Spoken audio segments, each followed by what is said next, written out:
situation. Always trust your gut. Hello, my name is Chrissy Champagne. You are listening to Residue, a true crime podcast dedicated to keeping you paranoid. Residue is not just another true crime podcast, but a necessary tool for those who want to understand the dangers lurking in the real world. Residue is created, hosted, edited, researched, and produced by me, Chrissy Champagne.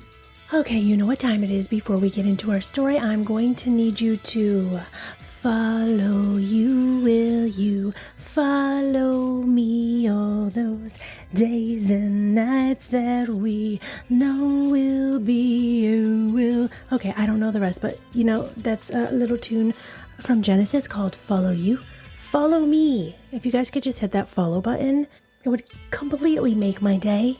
You know what else would make my day? If you could follow me on Instagram at Residue Podcast, TikTok at Residue Podcast, or Chrissy Champagne. Have a little Gen X page over there because like I say, I cannot true crime all the time. So there's some nostalgia fun for you. And if you wanted to leave a 5-star review, that is the absolute best thing you can do for any podcast that you love. And before we begin, as you know, listener discretion is advised. Peggy Carothers was the kind of girl who lit up every room without even trying. Born on December 12th, 1981, she was the fifth of 6 children in the Carothers family, and she was raised in a modest 3-room home in Hammond, Indiana. And when I say 3 rooms, I mean 3 actual rooms, not 3 bedrooms, and this was a household with 8 people living in it. She was raised by her loving, hardworking parents, Melvin and Patty, and at only 15, she was smart, sharp, and quietly funny. The kind of funny that made you laugh in class when you knew you weren't supposed to. Her best friend, Mary, said they'd spend hours together just singing Alanis Morissette at the top of their lungs, dancing in the mirror like they were on stage, and dreaming big. Peggy wasn't just a daughter or a sister. She was a best friend, a confidant, and the kind of girl that everyone remembered. Hammond, Indiana felt like the kind of town where nothing could go wrong, and that was mainly because everybody knew everybody. This was a small, tight community. In 1997, teenagers from Morton High School were just waiting for summer to begin, and for those teenagers, there was Higgins Woods. Higgins Woods, it wasn't much. It was just trees and dirt trails, just a space to get lost. But to the kids of Hammond, it was freedom. There were parties, makeshift bike ramps, beer, smoking, secrets. It was the kind of place you snuck away to, not always for good reasons, but this is where our story begins. On May 1st, 1997, 15-year-old Peggy Carothers started her day like any other. Her father, Melvin, dropped her off at Morton High School, same as always. Her family was a tight-knit, deeply rooted in their church, but very strict family. So Peggy wasn't the kind of girl to break any rules, like ever. But by the end of that sunny spring day, Peggy had vanished. Her father came back to the school to pick her up, but she wasn't waiting at the curb. She wasn't inside the school.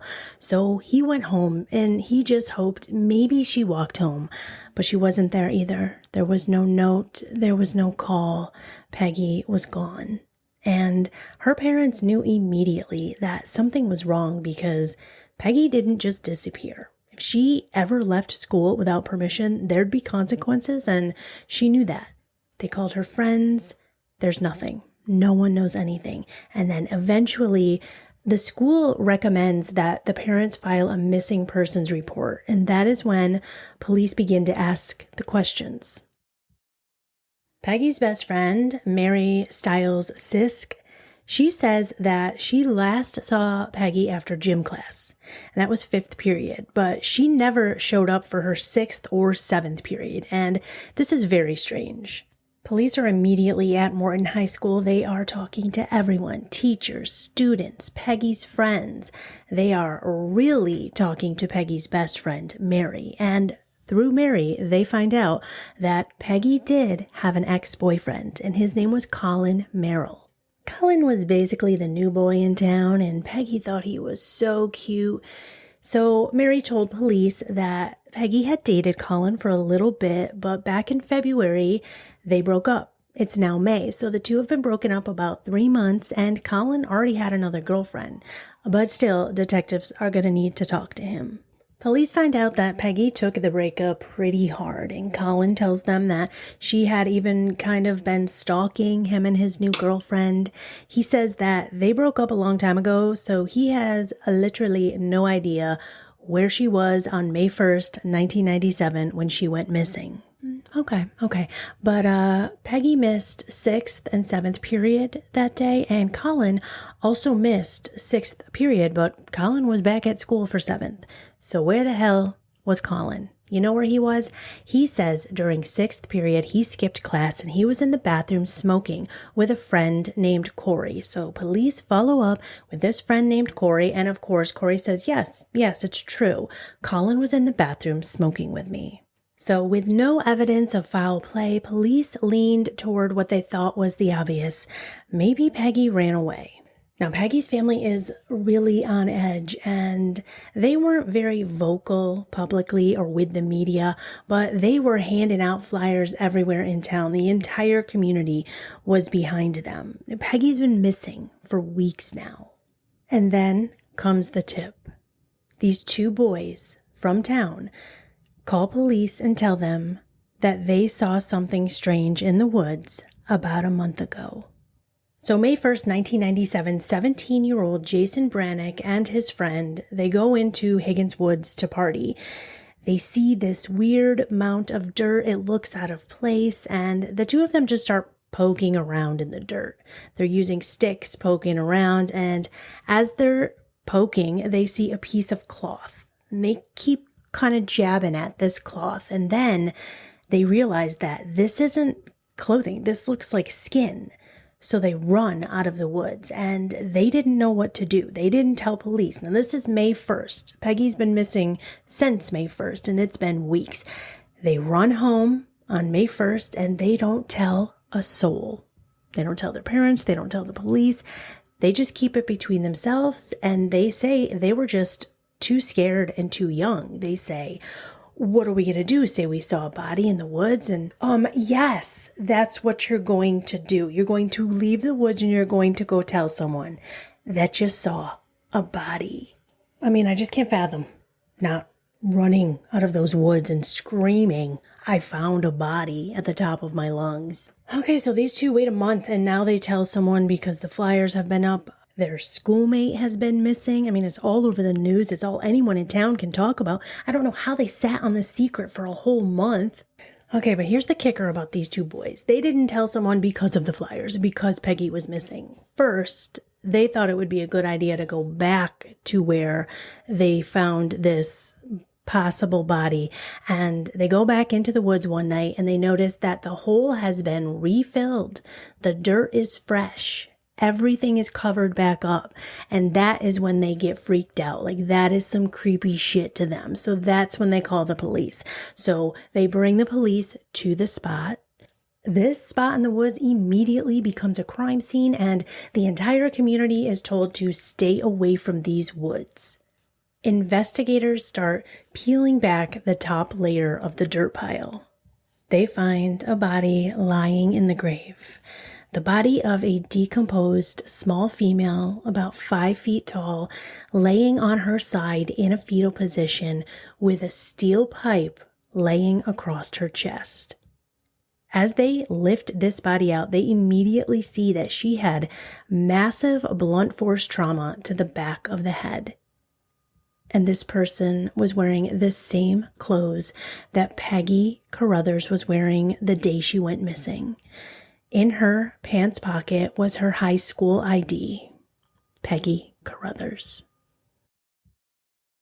Peggy's autopsy revealed that her cause of death was massive head trauma from that pipe She was hit multiple times with that pipe, and they found dirt in her windpipe area.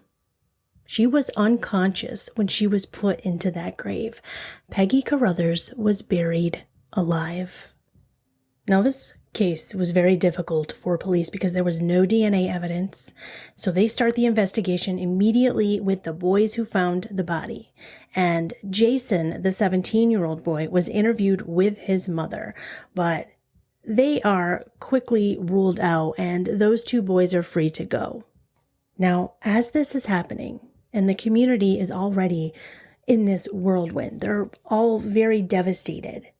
2 weeks after Peggy's body is found, another girl vanishes. And this is 20-year-old Sonia Bouchard. They were both from the same neighborhood and they both go missing 2 weeks apart. Sonia went to Purdue University. She was a student and she left her bike at the school. So Sonia's mom is completely frantic, doesn't know where her daughter is. She files a missing persons report, but police didn't take it as seriously as they took Peggy's report because Sonia was a 21-year-old girl. So they said, she's an adult. We don't really, have to jump on this case as quick. Maybe she just left town. Maybe she didn't tell her mother she was going out of town. Yeah, but police are immediately getting pressure from the community like, we don't give a shit if she's considered an adult because she's in college. You figure out who did this because to us, this looks like there might be a serial killer on the loose. Now, with the police finding Peggy's body and then the disappearance of another young girl, the public starts calling in tips to the police, and police now set up shop at Morton High School and start talking to the students and teachers again because some students called the police station and told them they had some strange story to tell them that they didn't think very much of at the time. But now, since these new details have been shown to the public, Peggy's body has been found, these kids want to tell police that they were in class one day. Now, this was in April 28th. This was 2 days before Peggy went missing. So students say that a classmate was telling a chilling tale that mirrored Peggy's vanishing and Peggy's murder. They said that they were sitting in a current affairs class and the teacher was talking about the mafia and they were learning about gangs. And one classmate raised his hand and he asked some strange questions. He asked, how would you kill a female? And what would you do with the body? Very fucked up things to be asking in a classroom. So these students are like, you know what? Maybe that was weird. Let's now call the cops. So the cops find out that this student was, in fact, Colin Merrill, the new kid in town who was only dating Peggy for a couple months and says he broke up with her in February.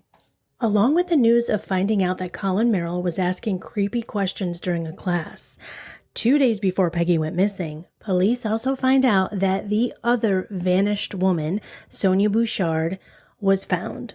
Now, Sonia did run away. She ran away to San Diego. She took her mom's credit card and she maxed it out.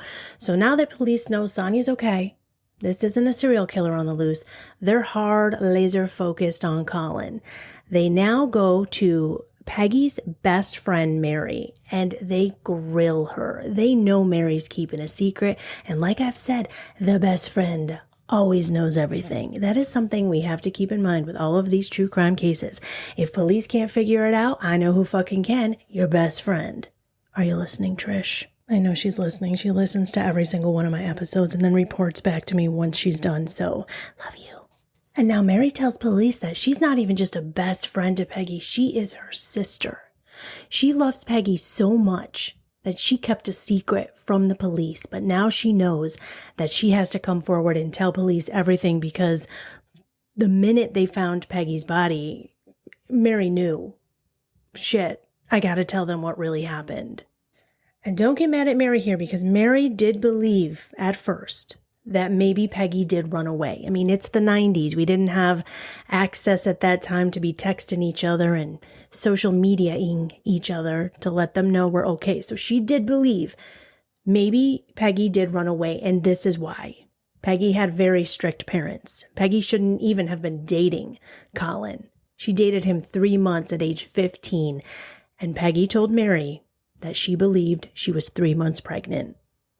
She thought she was pregnant after Colin broke up with her and already had a new girlfriend.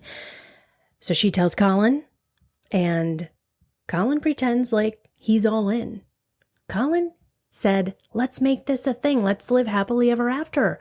We'll get married. I'll take care of you and the baby." Colin even went and took 15-year-old Peggy wedding dress shopping.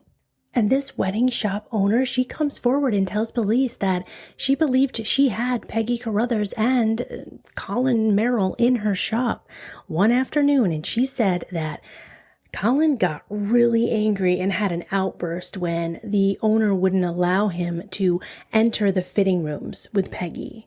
Detectives also find out from Mary that Peggy was not going to give up on Colin. This was her first love. She was head over heels. She believed she was carrying his baby and he was taking her wedding dress shopping. They were still in a physical relationship. Even though Colin's telling everyone they're broken up, they were still having sex. And on the day that Peggy disappeared, Mary asked Peggy, "Did you tell Colin about being pregnant?" And Peggy said, "Yeah, I told him. And he said that we would talk today." And this was May 1st, 1997. After talking to Mary, Peggy's best friend, they now go talk to Corey, Colin's friend. And they ask him again, "Were you really in the bathroom smoking with Colin on May 1st during 6th period?" And Corey says, "Hell no." Corey actually came forward first and came to the police and said, "Listen, I didn't know what was going on. Colin just asked me to lie for him. And now that I know what's going on, I just want to tell you the truth. I wasn't with him. I did not see him." I mean, I'm going to have to say, like, the people in this town, at least the teenagers at the time, they did not talk. I mean, there was a teacher teaching them current affairs about the mafia. So they got all these students, like, keeping their mouths shut, not wanting to be rats. You got kids finding dead bodies. You got girls knowing that their friend's pregnant and wedding dress shopping. You got a kid lying for his friend about smoking in a bathroom. What the hell is going on there? Immediately, police go to Colin's house, and he comes right out of the house. He's quiet. He just stood there. He didn't say a word, and that boy lawyered up, and he lawyered up quick, refused to talk. 8 months after Colin was arrested, he was tried as an adult, and the prosecution was trying to show the jury that this was an unrequited love, that Peggy wanted happy ever after with Colin, and Colin just wanted this to end. He was leading Peggy on. He took her shopping for a wedding dress. He planned on getting rid of her while he was doing this. He believed she was pregnant and he needed her gone. Prosecutors painted the picture of a boy who didn't want any responsibility and a girl who thought this boy was the one. Colin gave Peggy hope, and he made her believe that they were going to live happily ever after. They had a romance. They had a fairy tale romance. And then he leads her to a quiet spot in Higgins Woods, and he hit her once, twice, 3 times in the back of the head with a pipe. And then as she lays there unconscious, he throws her in a hole that he dug the night before, and he buries her alive. And you know what else the autopsy report revealed? Peggy was not pregnant. During the trial, Colin takes the stand in his own defense, and he denied everything. But after just 4 days and a 90-minute deliberation, the jury returned, and he was found guilty of first-degree murder, and Colin was sentenced to 55 years in prison. And during his sentencing, he laughed. He smiled at Peggy's best friend, Mary, and he laughed in her face. Colin Merrill was sentenced to 55 years in prison with the possibility of parole. And while Colin is laughing and smirking and being the little dick that he is, Peggy's mother said to a crowd, "This is such a sad day, not just for my family, but for Colin Merrill's family. I will pray for them." Stay safe and stay paranoid. Stay paranoid.